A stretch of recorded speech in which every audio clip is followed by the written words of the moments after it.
Hi, I'm Mark Aaron, and welcome to In Focus by U Multicultural, where we focus on civic issues here in Winnipeg. And in today's episode, we'll be talking to Habitat for Humanity, who builds homes for people with low incomes. With me right now is Michelle Pereira. Michelle, how are you doing today? I am great. How are you? I'm doing good as well, staying safe because of COVID and stuff like that. Yeah, of course. So, Yeah. can you give us a brief description about yourself? So I am the Vice President of Marketing, Communications, and Philanthropy for Habitat for Humanity Manitoba, which is an affiliate in the federal organization that represents affordable home ownership across Canada.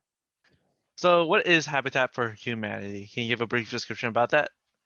So our organization is really about providing opportunities for low-income working families to have an opportunity to have a home affordably.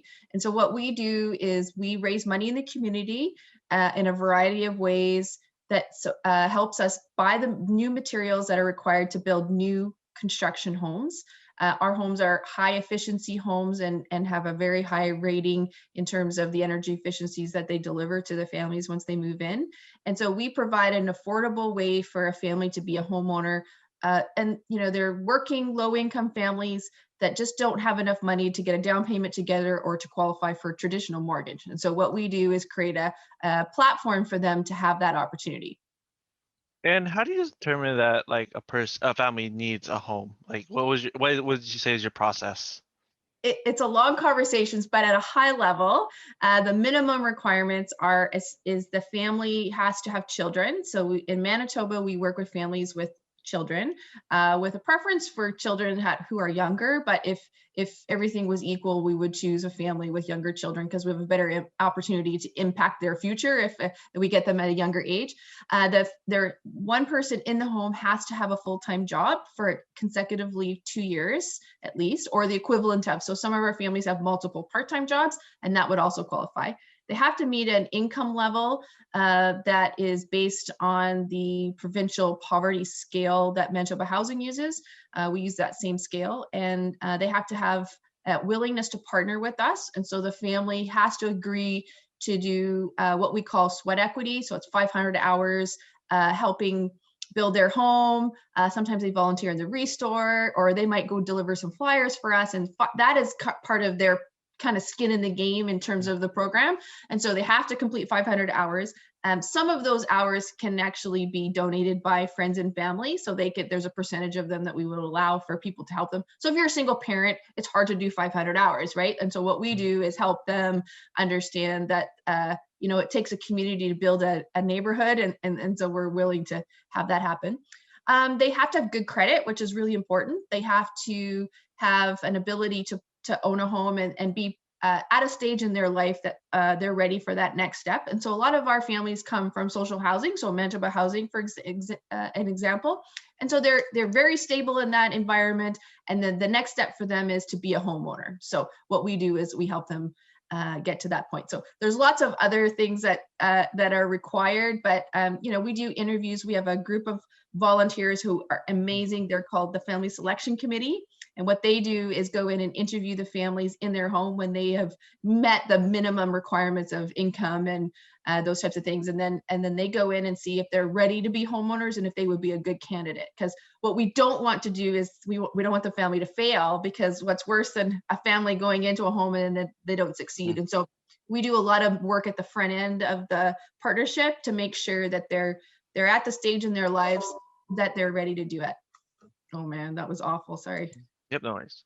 I'm gonna shut And that off. yeah. Okay.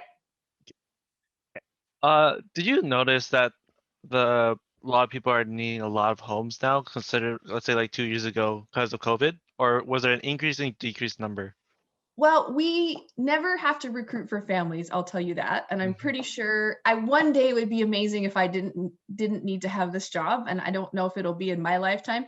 I think COVID, the impact that the results of COVID will actually be seen probably in the future.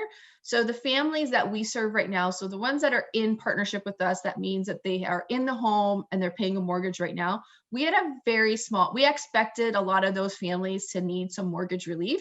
And it was a very small percentage of our families that were affected. So, I mean, they lost their job, they got laid off, whatever, or less hours.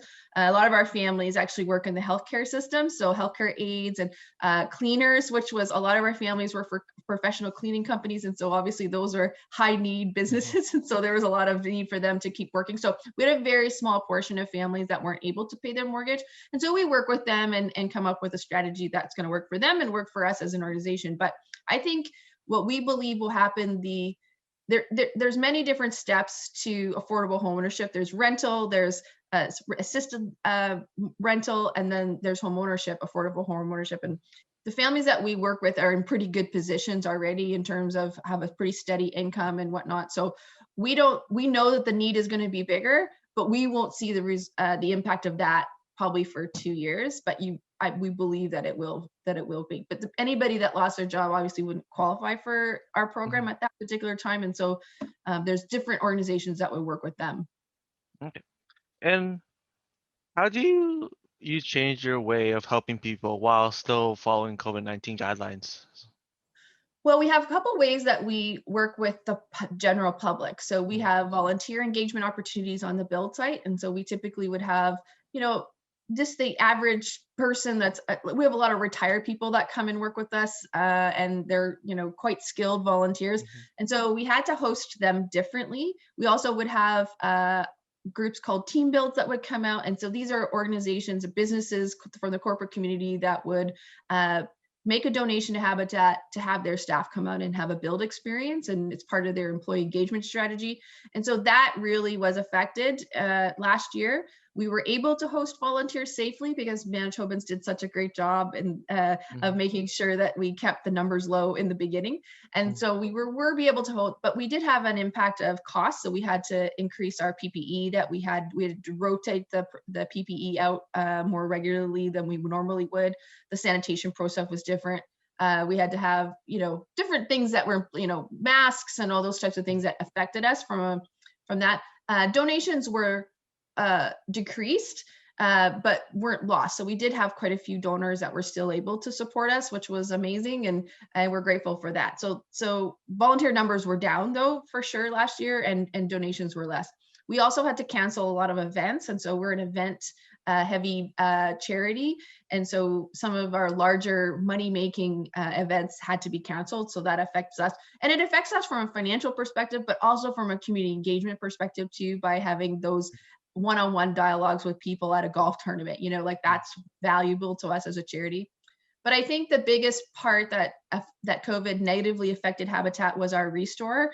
So it is this year is the 30th anniversary of the restore that Mhm. was founded in Winnipeg, and there's over 1,000 in the world, and the most successful social enterprise ever created. However, as any retail organization, it was closed for a big portion Yeah. of the calendar year. So a couple things happened. So donations dropped off, which the restore sells donated materials to help us generate revenue that then goes back into our program.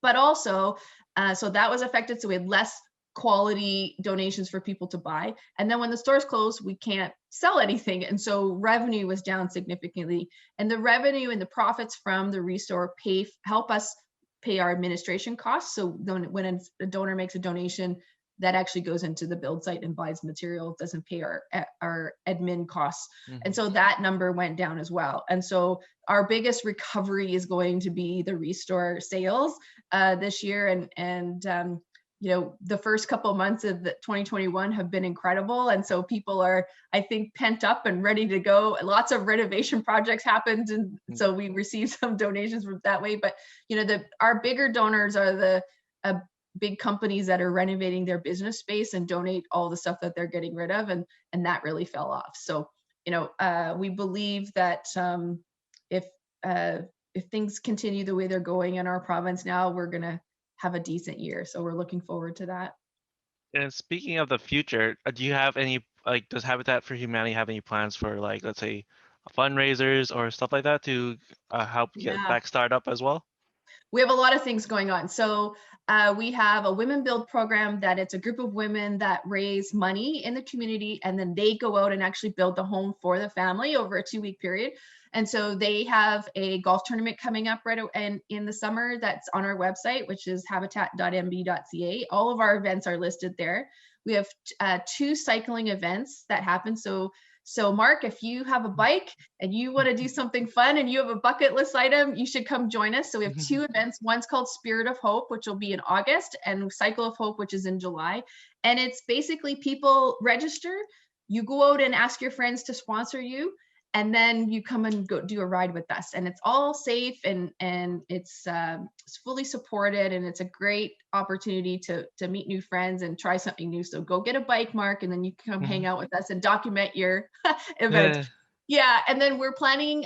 We usually do a gala in person, and so last year that was one of the events we canceled, and this year we've made a decision to go virtual. So that will be on November 4th. It'll be a virtual event where you can buy a ticket. It'll be packed full of really cool entertainment and inspiring stories from families, and we're looking forward to that. And then of course we are optimistic that we will be able to host volunteers on the build site, hopefully end of May, beginning of June. And so watch out for that, and everything will be posted on our social media feeds, which we have Facebook and Instagram. You can follow us there. And then if you're renovating, or it's spring, it's turning, like this Saturday is spring, so if you're cleaning out your garage, or you're renovating, or you're getting a new kitchen, consider the Restore to donate your gently used items for us, and then we'll come pick it up for free. And it qualifies for a tax receipt, which is also a very good opportunity that helps you when it's tax season. And how can the Winnipeg community help Habitat for Humanity during these times? Well, obviously, donations of real money are really important to us. We can leverage that really well. You can also donate your stocks or securities to us, and that information is on our website on how to do that.